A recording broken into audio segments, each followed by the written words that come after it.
And let's bring in Kpler lead oil analyst Matt Smith for more. Matt, thanks for coming on with us. How are these ship seizures affecting oil prices and the overall market?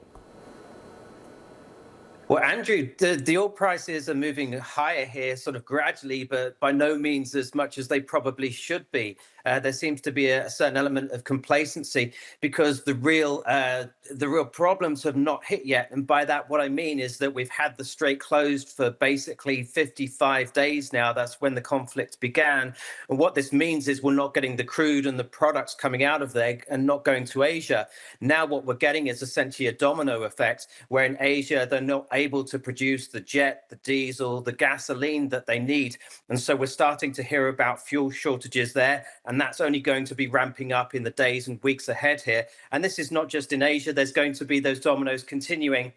So they will be hitting Europe, potentially the US, Latin America, everywhere in the world here in the coming weeks and months. Now, some oil shippers in the Strait say they're not going to move without safety guarantees. I want to play some of what one tanker officer told us. I honestly cannot say what is worse. If it's the standing by here, waiting and hoping not to get hit, or the uncertainty of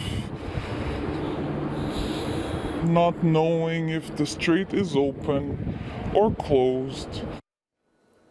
So, Matt, you hear something like that. How concerning is it to all the uncertainty and volatility that we're seeing in the oil markets? It's massively uncertain, right? And that's the challenge that is faced here with the Strait of Hormuz, is that we don't know whether there are mines there or not, but you essentially have Iran that is blocking basically all of the traffic passing through. They're letting some of their own tankers pass and a few others. But then you have, countering that, is the US has set up this blockade as well, which is stopping the Iranian tankers leaving too. And so we're essentially at a stalemate here. And so until there is some sort of progress made in terms of the talks between the US and Israel and with Iran, this situation is just going to remain stuck as it is. And this is hugely problematic for the globe because it's going to end up in fuel shortages. The U.S. military says it could take 6 months to make sure no mines are left in the Strait of Hormuz after all this is over. So what could that mean for getting the global energy supply back on track, even if the strait is reopened and there are still some mines lingering?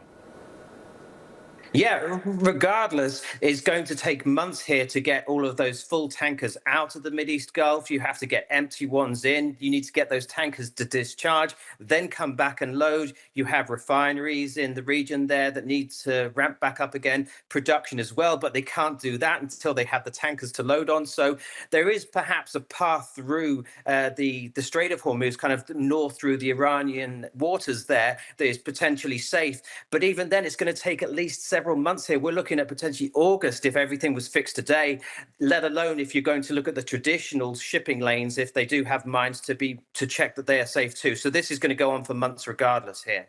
And what are you watching for next as the White House says President Trump hasn't set a deadline for talks with Iran?